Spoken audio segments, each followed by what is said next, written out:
Kumustahin natin ang sitwasyon sa Navotas kung saan may nasirang river wall kahapon na nagpalala ng baha roon. May unang balita live ang kasama nating si Mariz Umali. Mariz?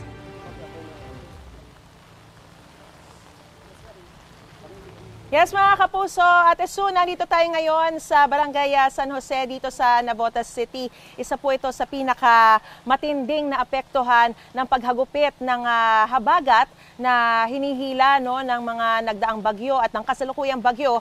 At bukod pa dyan, nakapagpalala pa rito yung high tide sa kanilang lugar. Makikita nyo sa aking likuran na nasira na yung river wall. Actually, dagdag po yan sa nauna nang nasirang river wall. Nasa katapat po yan nung unang nasirang river wall. Kaya talagang lalong lumala yung sitwasyon dito. Dahil supposedly, itong pader na nagpoprotekta sa mga residente rito dun sa ilog, dito yung Taos River, ay nasira na nga.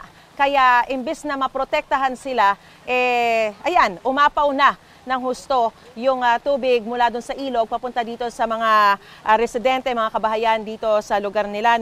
Sa pag-agos nga at pag-apaw nitong tubig na ito ay talagang naglampas tao yung baha dito sa kanilang lugar. Kaya po isinailalim na sa state of calamity ito pong Navotas City dahil nga po sa matinding pinsala na naranasan dito sa kanilang lugar at dahil na rin po sa matinding pagtaas ng baha. At maging yung tubig nga po sa pumping station ay umapaw na rin at mabilis na pumasok sa kanilang mga kabahayan. Makikita po natin na sa mga sandali pong ito, ayan, yan po yung nasira na river wall.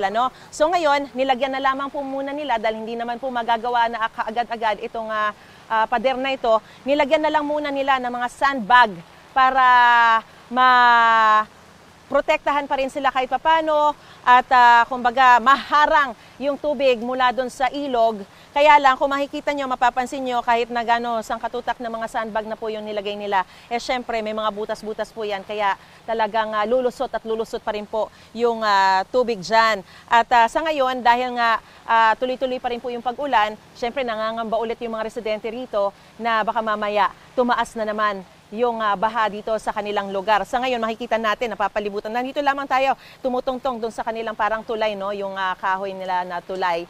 Pero mapapalibutan tayo nung tubig na umapaw na dito sa kabilang banda, sa kabilang dako mula doon sa ilog na yon. At makikita natin kung gaano sangkatutak ng mga basura talaga yung talagang naiwan dito sa mga lugar na ito na binaha na rin.